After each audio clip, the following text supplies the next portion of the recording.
اردو ہے جس کا نام ہم ہی جانتے ہیں داغ، سارے جہاں میں دھوم ہے ہمارے زبان کی۔ بسم اللہ الرحمن الرحیم۔ السلام علیکم ورحمۃ اللہ وبرکاتہ۔ دوستو خوش رہیں اور اپنا خیال رکھیں۔ آپ کا ہمارے چینل فرسٹ لرننگ پر خیر مقدم استقبال ہے۔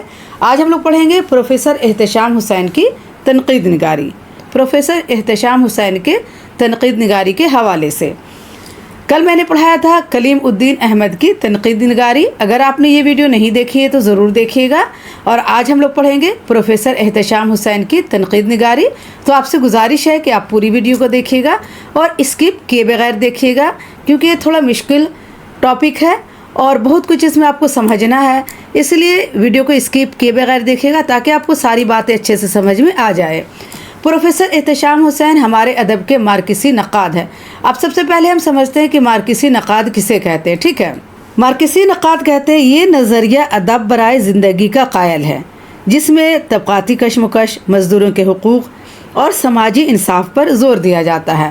تو مارکسی نقاد کسے کہتے ہیں؟ جس میں کیا ہے، جو مزدور ہے اس کا ساتھ دیا جاتا ہے، اس کی حمایت کی جاتی ہے، اور جو بڑے لوگ ہیں، جو سرمایہ دار، جو پونجی پتی لوگ ہیں، ان کے ہم خلاف بولتے ہیں اور مزدوروں کا ساتھ دیتے ہیں۔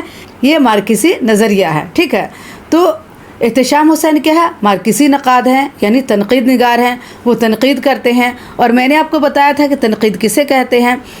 جو بھی ادب ہے، ادب کو کیا ہے، دیکھا جاتا ہے، اس پر غور و فکر کیا جاتا ہے، اسے پڑھا جاتا ہے، سمجھا جاتا ہے، اور اس میں جو بھی فالتو باتیں ہیں اسے ہٹا دیا جاتا ہے یا اس پر تنقید کی جاتی ہے کہ اس میں یہ باتیں صحیح ہیں اور یہ باتیں غلط ہیں۔ اسے تنقید کہتے ہیں۔ اور جو تنقید نگار ہوتے ہیں اسے نقاد کہتے ہیں۔ جو تنقید نگار ہیں، جو تنقید کرتے ہیں، اسے نقاد کہتے ہیں۔ تو پروفیسر احتشام حسین کیا ہے؟ مارکسی نقاد تھے۔ اب ہم آگے بھی آپ کو بتائیں گے کہ مارکسی نقاد کسے کہتے ہیں۔ ایک تو میں نے آپ کو بتا دیا کہ یہ جو نظریہ ہے یہ ادب برائے زندگی کا قائل ہے، یعنی ادب کو زندگی میں کام لانا، ادب سے زندگی کا کام لینا، ٹھیک ہے؟ تقریباً نصف صدی تک انہوں نے اردو ادب کے کارواں کی رہبری کی، یعنی اس کی رہنمائی کی، اس کی دیکھ بھال کی، اردو ادب کی، ٹھیک ہے؟ اور انہوں نے دیکھا کہ اردو ادب کیسا چل رہا ہے، کیسا لکھا جا رہا ہے، اس میں کیا صحیح ہے، کیا غلط ہے، تو اس کی رہنمائی کی، اردو ادب کی۔ انہوں نے تنقید نگاروں کی ایک خاص نہج پر تربیت کی، اور انہوں نے تنقید نگاروں پر ایک خاص نہج کہتے ہیں طور طریقے کو، انداز کو، انہوں نے ایک طریقے سے، ایک انداز سے کیا ہے، تنقید نگاروں کی تربیت کی۔ واہ واہ اور سبحان اللہ کی بھول بھلیاں سے نکل کر افادیت کی کسوٹی پر ادب کو پرکھنا سکھایا۔ اور انہوں نے سبحان اللہ، واہ واہ کیا ہوتا تھا، شعر و شاعری ہوتی تھی، کہانی سنی جاتی تھی، داستان سنا جاتا تھا، تو لوگ بس واہ واہ سبحان اللہ کہتے تھے۔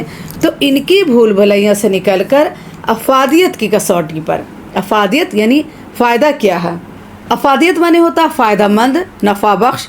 تو انہوں نے بتایا کہ ہم ادب سے کیا فائدہ اٹھا رہے ہیں اور ہمیں ادب سے کیا فائدہ ہونا چاہیے، ہم ادب ایسا لکھیں کہ ہمیں فائدہ ہونا چاہیے، اس سے ادب کو پرکھنا سکھایا۔ انہوں نے افادیت کی کسوٹی پر ادب کو پرکھنا سکھایا، یعنی انہوں نے سکھایا کہ جو ہمارا ادب ہے اس میں ہمیں کچھ فائدہ ہو رہا کہ نہیں ہو رہا ہے۔ مختصر یہ کہ انہوں نے مارکسی نظریے کی اشاعت کی اور ادب میں اشتراکیت کی جڑوں کو مضبوط کیا۔ اور انہوں نے کیا، مارکسی نظریے کی اشاعت کی۔ مارکسی نظریہ میں نے آپ کو بتایا جس میں ہم مزدوروں کی حمایت کرتے ہیں، مزدوروں کے ساتھ دیتے ہیں، اور جو سرمایہ دار ہیں، جو ظالم ہیں، ان کے خلاف کھڑے ہوتے ہیں اور مزدوروں کو اس کا حق دلاتے ہیں۔ تو یہ مارکسی نظریہ ہے۔ تو انہوں نے مارکسی نظریے کی اشاعت کی اور ادب میں اشتراکیت کی جڑوں کو مضبوط کیا۔ اور ادب میں کیا ہے، اشتراکیت کی جڑوں کو مضبوط کیا۔ ادب ایسا لکھا جانے لگا جس سے ہمیں فائدہ ہو، جسے پڑھ کر فائدہ ہو، اور جسے دور دور تک لوگوں کو پہنچایا جا سکے، جس سے وہ فائدہ اٹھا سکے۔ احتشام حسین جب تنقید نگاری کی طرف متوجہ ہوئے تو اردو تنقید کی حالت زیادہ تسلی بخش نہیں تھی۔ احتشام حسین جب تنقید نگاری کی طرف متوجہ ہوئے، یعنی تنقید نگاری کی طرف جب انہوں نے توجہ دیا، جب انہوں نے دھیان دیا، تو اردو تنقید کی حالت زیادہ تسلی بخش نہیں تھی۔ تاثراتی تنقید کا طلسم ابھی پوری طرح ٹوٹا نہیں تھا۔ تاثراتی تنقید کسے کہتے ہیں؟ تاثراتی تنقید کا مطلب ہوتا ہے کہ ہم ایسا تنقید لکھتے ہیں جس میں کیا ہے ادب کا صرف ایک رخ سے مطالعہ کیا جاتا ہے۔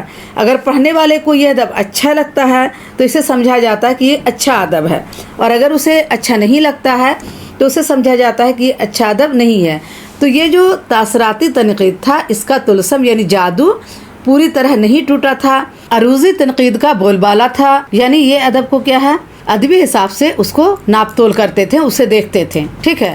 بے شک سائنٹیفک تنقید کا کارواں نئی منزل کی طرف قدم اٹھا رہا تھا، اور بے شک جو سائنٹیفک تنقید تھا اس کا جو کارواں تھا نئی منزل کی طرف قدم اٹھا رہا تھا، مگر ابھی سفر کا آغاز، یعنی ابھی کیا سفر کی شروعات ہوئی تھی۔ ترقی پسند تنقید وجود میں تو آ چکی تھی، مگر اس کا ذخیرہ اتنا مختصر تھا کہ پوری طرح اردو تنقید پر اثر انداز نہیں ہو سکتا تھا۔ ترقی پسند تنقید کیا وجود میں آ چکی تھی، مگر اس کا ذخیرہ اتنا مختصر تھا، یعنی اس میں جو باتیں تھیں بہت کم تھیں، مگر اس میں جو جمع پونجی تھی، اس میں جو ادب تھا لکھا وہ بہت کم تھا، اور پوری طرح اردو تنقید پر اثر انداز نہیں ہو سکتا تھا۔ 1936 عیسوی میں اختر حسین رائے پوری کا ایک نہایت فکر انگیز تنقیدی مضمون ادب اور زندگی کے عنوان سے شائع ہو چکا تھا، اور 1936 عیسوی میں اختر حسین رائے پوری کا ایک نہایت فکر انگیز یعنی فکر میں ڈوبا ہوا تنقیدی مضمون ادب اور زندگی، انہوں نے ایک مضمون لکھا تھا ادب اور زندگی کے عنوان سے شائع ہو چکا تھا، اور ادبی حلقوں میں اس پر بحث شروع ہو چکی تھی، اور ادبی حلقوں میں اس پر کیا بحث شروع ہو گئی تھی۔ اس پر بحث کیا جا رہا تھا کہ ادب اور زندگی کیا ہے دونوں کو ایک دوسرے کے لیے کام میں لایا جائے، ٹھیک ہے۔ ادب جو ہم اس کو اپنی زندگی کے کام میں لائیں۔ مجنوں گورکھپوری کے کئی اہم مضامین شائع ہو چکے تھے، اور مجنوں گورکھپوری کے بھی اہم مضامین یعنی مضمون کی جمع شائع ہو چکے تھے۔ اب ضرورت تھی ایسے مفکر اور صاحب قلم کی جو ادب کو نئی ضرورتوں کا احساس دلائے، اور اس وقت ضرورت تھی ایسے مفکر یعنی فکر کرنے والے جو غور فکر کرتے ہیں، غور فکر کرنے والے صاحب کی اور ان کے قلم کی جو ادب کی نئی ضرورتوں کو احساس دلائے کہ ادب میں اب کیا کیا نئی چیز آنی چاہیے، اور سماج سے اس کا رشتہ جوڑ سکے، اور ادب میں کیا نئی چیز کو لائیں اور سماج سے کیا ادب کا رشتہ جوڑ سکیں۔ احتشام حسین نے اس خدمت کے لیے اپنا قلم وقف کر کے اس خلا کو پر کر دیا، اور احتشام حسین نے کیا کیا اپنی خدمت کے لیے اپنی اس خدمت کے لیے اپنا قلم وقف کر دیا، یعنی اپنے قلم کو دے دیا اسی کام کے لیے، اور اس خلا کو یعنی جو خالی جگہ تھا اس کو پر کر دیا یعنی بھر دیا۔ اور یہ جو خالی جگہ تھا کیا خالی جگہ تھا کہ ادب میں جو نئی ضرورت تھی، ادب میں کیا اور لکھنا تھا، اور ادب کو زندگی کے لیے کام میں لانا تھا، اور ادب کو زندگی سے رشتہ جوڑنا تھا، تو یہ سب باتیں بہت کم تھی، لیکن احتشام حسین نے اپنے اس خدمت کے لیے اپنا قلم وقف کر دیا، یہ جو خالی جگہ تھی اس کو بھر دیا، ٹھیک ہے۔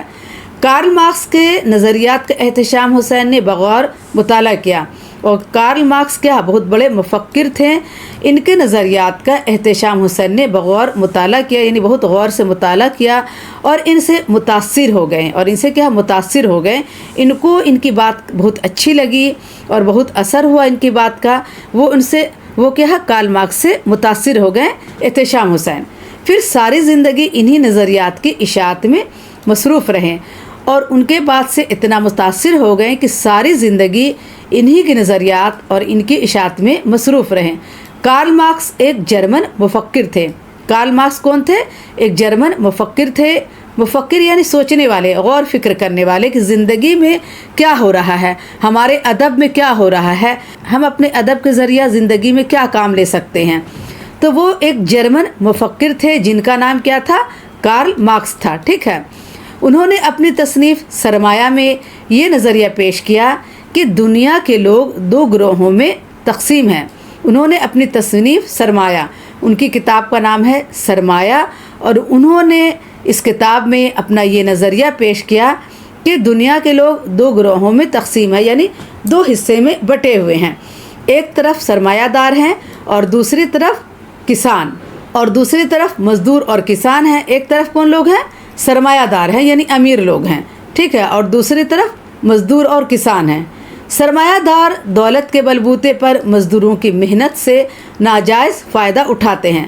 کارل مارکس کا کہنا ہے کہ یہ جو سرمایہ دار ہوتے ہیں، جو پونجی پتی لوگ ہوتے ہیں، جو امیر لوگ ہوتے ہیں، وہ دولت کے بلبوتے پر مزدوروں کی محنت سے ناجائز فائدہ اٹھاتے ہیں۔ مزدور کیا ہے؟ دن بھر کام کرتے ہیں، دن بھر محنت کرتے ہیں اور وہ تھوڑی سی پیسہ دے کر اپنا کام کروا لیتے ہیں۔ تو سرمایہ دار کیا بہت فائدے میں ہے، ان کے پاس بہت دولت ہے، بہت پیسہ ہے، اور وہ مزدوروں سے محنت کرواتے ہیں اور اس کا ناجائز فائدہ اٹھاتے ہیں، دن بھر مزدوری کرواتے ہیں اور بہت تھوڑی رقم اس کو دیتے ہیں۔ تو یہ طبقہ کیا ہے؟ ظالم ہے۔ یہ جو سرمایہ دار لوگ ہیں یہ ظالم ہے اور غریب کو ظلم کی چکی میں پیس رہا ہے۔ یہ جو سرمایہ دار لوگ ہیں یہ ظالم ہے اور جو غریب لوگ ہیں اس کو کیا ہے؟ ظلم کی چکی میں پیس رہا ہے۔ انصاف کا تقاضا ہے کہ مظلوم کی حمایت کی جائے اور ظلم کے خلاف آواز اٹھائی جائے، اور انصاف کا یہی تقاضا ہے کہ مظلوم کی حمایت کی جائے۔ مظلوم کون ہے؟ مزدور ہے، جو دن بھر محنت کرتے ہیں اور دن بھر محنت کرنے کے بعد اسے بہت چھوٹی سی رقم دے دی جاتی ہے۔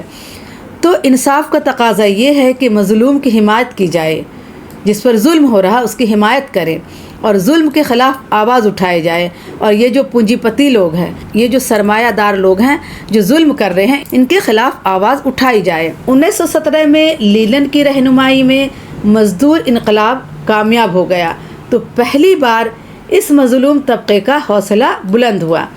اب 1917 عیسوی میں لینن کی رہنمائی میں، ٹھیک ہے، لینن کی رہنمائی میں مزدور انقلاب کیا ہے؟ کامیاب ہو گیا۔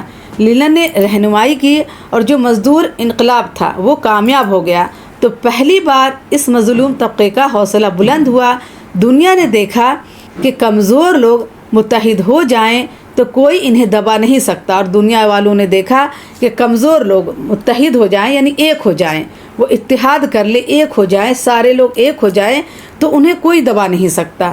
سارے مزدور کیا ایک ہو گئے اور انہوں نے ظلم کے خلاف آواز اٹھائی تو وہ کیا کامیاب ہو گئے۔ تو پوری دنیا کے لوگوں نے دیکھا کہ جب کمزور لوگ متحد ہو جائیں تو کوئی انہیں نہیں دبا سکتا۔ دنیا کے بہت سے ادیبوں اور دانشوروں نے مارکس کے نظریات کو تسلیم کیا، اور دنیا کے بہت سے ادیب نے، جو رائٹر تھے، جو شاعر تھے، جو قلمکار تھے، انہوں نے، اور دانشوروں نے، جو عقل مند لوگ تھے، انہوں نے مارکس کے نظریات کو تسلیم کیا۔ انہیں لگا کہ ہاں یہ بات بہت صحیح ہے۔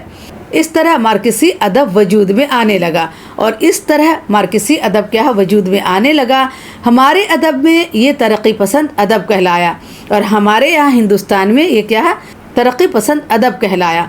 احتشام حسین بھی اس تحریک کے علم بردار تھے، اور احتشام حسین بھی کیا اسی تحریک کے علم بردار تھے، یعنی جھنڈا اٹھانے والے تھے، آگے تھے۔ علم یعنی ہوتا ہے جھنڈا، اور بردار یعنی اٹھانے والا۔ علم بردار یعنی جھنڈا اٹھانے والا۔ تو احتشام حسین بھی کیا آگے تھے، اور انہیں مارکسی نظریہ بہت پسند تھا، اور وہ مارکسی نظریہ کو پسند کرتے تھے۔ اشتراکیت کے پروفیسر احتشام حسین دل سے قائل تھے، اور یہ جو اشتراکیت تھی، جو مارکسی نظریہ تھا، پروفیسر احتشام حسین دل سے قائل تھے، یعنی دل سے انہیں قبول کرتے تھے، انہیں پسند تھا یہ بات۔ انہیں یقین تھا کہ دنیا اشتراکی نظام کو اپنا لے تو دولت کی نابرابر تقسیم کا خاتمہ ہو جائے گا، اور انہیں اس بات کا یقین تھا کہ دنیا اگر اشتراکی نظام کو اپنا لے، اشتراکی نظام جس میں کیا ہے، ہمیں جو سرمایہ دار ہیں ان کے خلاف آواز اٹھانی ہے، اور جو غریب ہیں، جو مزدور ہیں، جو کھٹ رہے ہیں، جو دن بھر کام کر رہے ہیں، جن پر ظلم ہو رہا ہے، ان کی حمایت کرنا ہے، ان کے ساتھ کھڑے ہونا ہے۔ یہ اشتراکی نظام تھا۔ تو اگر پوری دنیا اشتراکی نظام کو اپنا لے تو دولت کی نابرابر تقسیم کا خاتمہ ہو جائے۔ یہ جو دولت کی نابرابری ہے اس کا کیا خاتمہ ہو جائے گا، اور محنت کش اپنی محنت کا پورا صلہ پا سکیں گے، اور جو محنت کش ہے، جو مزدور ہیں، جو محنت کریں، ان کو محنت کا پورا صلہ ملے گا، کیونکہ وہ دن بھر مزدوری کرتے ہیں اور انہیں بہت کم پیسہ ملتا ہے۔ اس کے علاوہ کہ جو پونجی پتی ہے اتنا سارا پیسہ لے کر بیٹھے ہیں، اور وہ دن بھر آرام کرتے ہیں اور ذرا سا پیسہ دے کر دن بھر غریبوں سے، مزدوروں سے کام کرواتے ہیں۔ تو یہ بات کیا ہے، کارل مارکس کو پسند نہیں تھی۔ وہ چاہتے تھے کہ جو محنت کر رہا، جو مزدوری کر رہا، اسے پورا اس کا معاوضہ ملے، اسے زیادہ پیسہ ملے، دن بھر مزدوری کا زیادہ پیسہ ملے، ٹھیک ہے۔ چنانچہ ساری زندگی وہ اشتراکی نظام کا پرچار کرتے رہے، اور پروفیسر احتشام حسین اشتراکیت کے دل سے قائل تھے، اور پوری زندگی انہوں نے اشتراکی نظام کا پرچار کیا۔ ادیب تھے اس لیے ہمیشہ اس ادب کے فروغ کی کوشش کرتے رہیں۔ ادیب تھے یعنی لکھنے والے تھے، اس لیے ہمیشہ اس ادب کے فروغ کے لیے یعنی اس ادب کو بڑھانے کے لیے کوشش کرتے رہیں۔ جو محنت کشوں کی امنگوں کا ترجمان ہو، ان کی زندگی کو خوشگوار بنانے کے لیے کوشاں ہو، جس ادب سے یہ مقصد پورا نہ ہو اسے وہ بیکار بے مصرف خیال کرتے تھے۔ ان کا کہنا تھا کہ جو ادب محنت کشوں کی امنگوں کا ترجمان ہو، ان کی زندگی کو خوشگوار بنانے کے لیے کوشاں ہو، اسی ادب کو وہ اچھا سمجھتے تھے۔ جس ادب سے یہ مقصد پورا نہ ہو اسے وہ بیکار بے مصرف خیال کرتے تھے۔ ایک جگہ لکھتے ہیں، ادب کے سماجی ہونے کی کسوٹی یہ ہے کہ اس سے سماج کو فائدہ پہنچے۔ کیا کہتے ہیں وہ؟ کہ ادب کے سماجی ہونے کا یعنی ادب ایسا لکھا جانا چاہیے جس سے سماج کو فائدہ پہنچے، محنت کش طبقہ اپنی محنت کا پھل کھائے اور آزادی کے جد و جہد میں اس سے مدد ملے۔ شاعری کے تخلیق ہونے کی کسوٹی یہی ہو سکتی ہے کہ وہ کہاں تک آزادی اور اشتراکیت کی جد و جہد کو آگے بڑھاتی ہے۔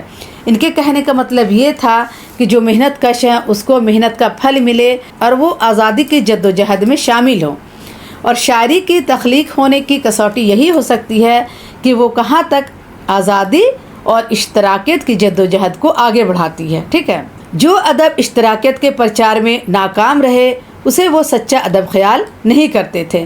اس سلسلے میں ان کا رویہ خاصا شدت پسند تھا، اور جو ادب اشتراکیت کے پرچار میں ناکام رہے یعنی وہ اس کا پرچار نہیں کرے تو وہ اسے سچا ادب نہیں سمجھتے تھے۔ اس سلسلے میں ان کا رویہ کیا ہے؟ خاصا شدت تھا، یعنی وہ شدت پسند تھے۔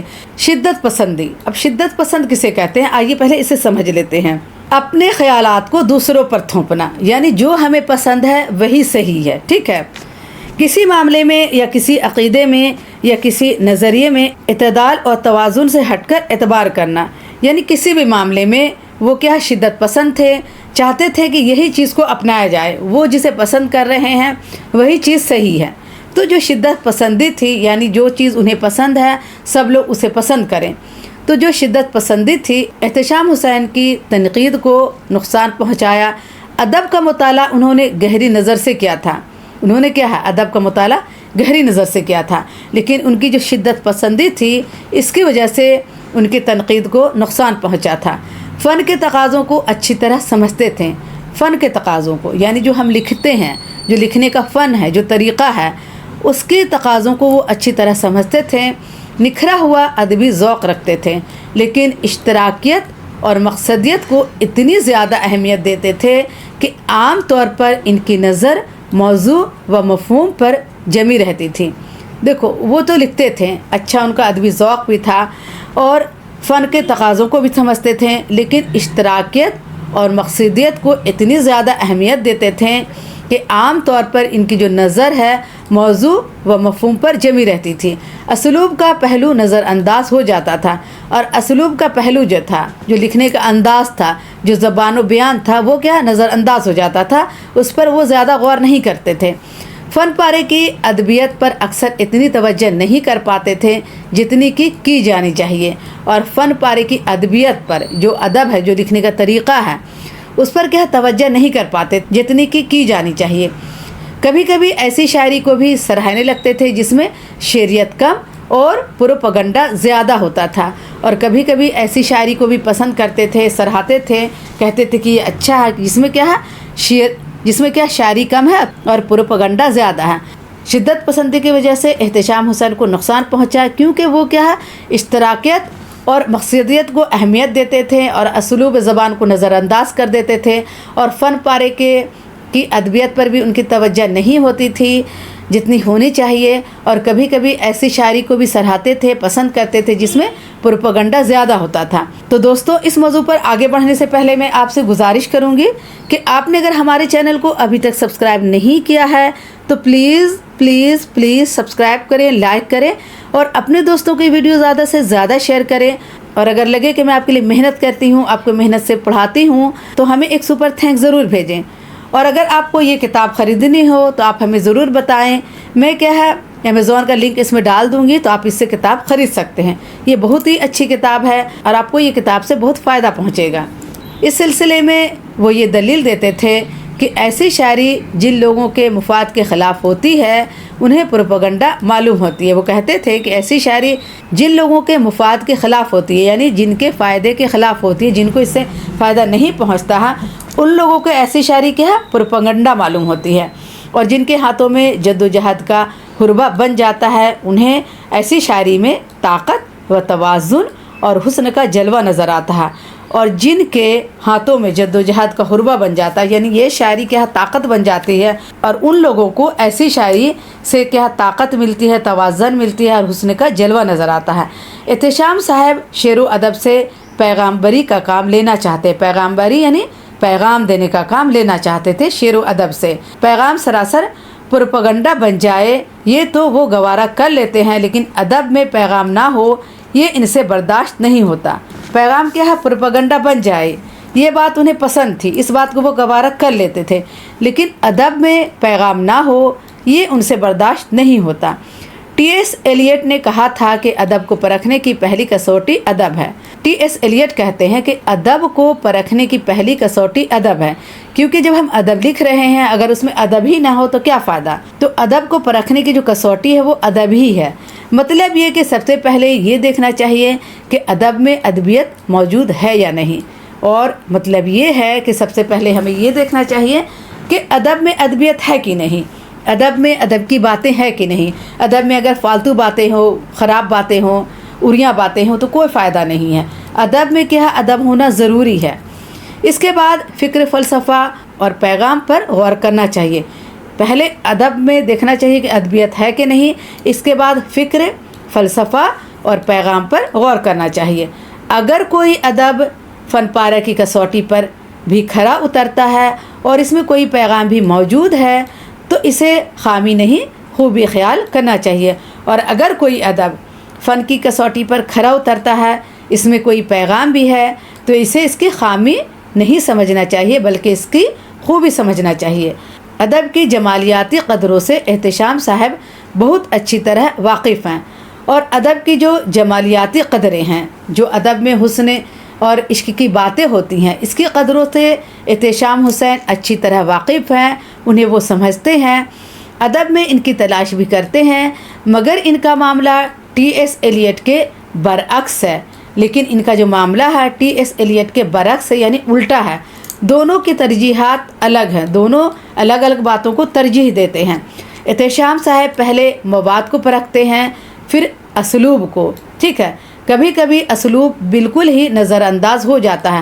احتشام حسین کیا ہے پہلے مواد کو پرکھتے ہیں اور یہ دیکھتے ہیں کہ اس ادب سے سماج کو فائدہ ہو رہا کہ نہیں، اس ادب میں پیغام ہے کہ نہیں، پھر اسلوب کو پرکھتے ہیں، اور کبھی کبھی اسلوب بالکل ہی نظر انداز ہو جاتا ہے۔ اس لیے یہ کہنا غلط نہ ہوگا کہ ان کی تنقید اکثر یک رخی ہو جاتی ہے، اور یہ کہنا غلط نہ ہوگا کہ ان کی جو تنقید ہے یک رخی ہوتی ہے، یعنی بالکل ایک طرف ہوتی ہے، وہ صرف ایک رخ کو دیکھتے ہیں، ٹھیک ہے۔ احتشام حسین کی زبان، احتشام حسین کی زبان تنقید کے لیے نہایت موزوں ہے۔ لفاظی اور پیچیدگی سے وہ ہمیشہ اپنا دامن بچاتے ہیں۔ درست کہا گیا ہے کہ ان کے تنقیدی مضامین کی ایک بڑی خوبی ان کا سلجھا ہوا، واضح، سنجیدہ اور مدلل انداز بیان ہے، اور یہ صحیح کہا گیا ہے ان کی جو تنقید مضامین کی ایک خوبی ہے ان کا سلجھا ہوا، واضح، یعنی ایسا لکھتے ہیں کہ بالکل سلجھا ہوا ہو اور واضح ہو، یعنی صاف ستھرا ہو اور سنجیدہ ہو، یعنی ان کا مدلل یعنی دلیل دیا ہوا اور سمجھا ہوا، ٹھیک ہے، دلیل سے سمجھا ہوا اور ٹھوس ثبوت کے ساتھ لکھا ہوا، ٹھیک ہے۔ اس زمانے میں جب نثر کی رنگینی و رعنائی کو ہی سب کچھ سمجھا جاتا تھا، جب چلتے ہوئے جملوں کو لوگ تنقید کہتے تھے، انہوں نے خالص علمی نثر کو اپنی تنقید کے لیے اپنایا اور صاف ستھری غیر مبہم زبان میں اپنی بات کہی، غیر مبہم زبان میں اپنی بات کہی۔ مبہم یعنی گول مول، پیچیدہ، پوشیدہ، انہوں نے کیا صاف ستھری زبان کہی اور گول مول بات نہیں کہی۔ یہی وجہ ہے کہ احتشام حسین کا خیال ان کی نثر میں پوری طرح روشن ہو جاتا ہے۔ جن تاثراتی نقادوں نے خوبصورت لفظوں اور چست فقروں کا سہارا لیا اور خیال کیا کہ تہی دامانی کو نثر کی رنگینی و رعنائی میں چھپا دینا چاہا، وہ کامیاب نہ ہو سکے۔ اس کے برعکس احتشام صاحب دھیرے دھیرے اہل علم کے دلوں میں گھر کرنے اور انہیں اپنا ہم خیال بنا لینے میں کامیاب ہو گئے۔ فن تنقید کے مصنف کے بقول سید احتشام حسین پر انتہا پسندی اور یکسانیت کا الزام غلط نہیں ہے۔ دراصل غور و فکر کے بعد انہوں نے اپنی منزل متعین کر لی تھی اور اپنا راستہ چن لیا تھا، جس پر ثابت قدمی کے ساتھ آخری وقت تک چلتے رہیں۔ ان کے زمانے تک تنقید میں ذاتی پسندی اور ناپسندی ہی سب کچھ تھی۔ انہوں نے اردو تنقید کو معروضیت سکھائی اور اسے مستحکم زمین پر کھڑا کر دیا۔ انہوں نے ادب اور زندگی کے اٹوٹ رشتے کو سمجھا اور دلیلوں کے ذریعہ اس کی اہمیت کو منوایا۔ اہل علم کو اپنا ہم خیال بنانے کی کوشش میں انہیں بہت زیادہ لکھنا پڑا، اور جو اہل علم تھے، علم والے لوگ تھے، ان کو اپنا ہم خیال بنانے کی کوشش میں انہوں نے بہت کچھ لکھا۔ ان کی کتابوں کی تعداد 1.5 درجن کے قریب ہے، لیکن ان کے تنقیدی نظریات کو سمجھنے کے لیے جن کتابوں کا مطالعہ ناگزیر ہے وہ ہیں ادب اور سماج، تنقیدی جائزے، ذوق ادب اور شعور، روایت اور بغاوت۔ ٹھیک ہے، آخر میں ہم اتنا عرض کرنا چاہیں گے کہ پروفیسر احتشام حسین کی تنقید میں شدت، یکسانیت اور یک رخا پن جیسی خامیاں ضرور نظر آتی ہیں، مگر یہ جواب تھا فن پرستوں اور ماہرین عروض کی انتہا پسندانہ تنقید کا، جو ادب پارے کے لفظوں میں الجھی رہتی تھیں اور ان کے پیچھے جو مضامین و مفاہیم موجود ہیں ان کو یکسر نظر انداز کر دیتی تھیں۔ ان کے جو پیچھے کی مضامین تھے، جو مضمون تھے، جو مفاہیم، جس کا مفہوم تھا، جس کا معنی تھا، اور جو مضامین، جو مضمون تھی، اس کو کیا نظر انداز کر دیتی تھی۔ پروفیسر محمد حسن نے احتشام صاحب کے تنقیدی کارنامے کا ان الفاظ میں اعتراف کیا ہے: بڑے ادیب اور نقاد کا کام یہ نہیں ہوتا کہ اس کے ہر رائے اور اس رائے کے ہر لفظ پر الہام کا شبہ ہو، اور وقت کی کوئی گردش اور ادب کی کوئی کروٹ بھی اس کے پیغمبرانہ بصیرت سے آگے قدم نہ بڑھا سکے۔ اس کا کام تو صرف یہ ہوتا ہے کہ اس نے اپنے دور کے ادبی شعور اور تنقیدی بصیرت کو جس حالت میں پایا تھا اس میں کچھ اضافہ کر جائے اور رخصت ہوتے ہوئے چراغوں کی روشنی تیز کر دے، تاکہ بعد میں آنے والے اس سے اپنا چراغ جلا سکیں، اپنے خیالات سے غور و فکر کی نئی لہریں پیدا کر دے اور کارواں ادب کے نئے راہروں کے لیے نئی منزلوں کا سراغ دے جائے۔ احتشام صاحب کی تنقیدوں نے یہ اہم کام انجام دیا، اور اس طرح انجام دیا ہے کہ ان کے نقوش قدم مدتوں تک نئے آنے والوں کے لیے راستے روشن کرتے رہیں گے۔ تو دوستوں، آج کے لیے اتنا ہی کافی ہے۔ انشاءاللہ اگلی ویڈیو میں پھر ملاقات کروں گی۔ آپ سے ایک بار پھر گزارش ہے کہ آپ نے اگر ہمارے چینل کو ابھی تک سبسکرائب نہیں کیا ہے تو پلیز سبسکرائب کریں، لائک کریں، اور اپنے دوستوں کو یہ ویڈیو زیادہ سے زیادہ شیئر کریں، اور ہمیں بتائیں کہ آپ کے کون سے ٹاپک نہیں مل رہے ہیں۔ میں اسی ٹاپک پر ویڈیو بناؤں گی۔ اللہ حافظ۔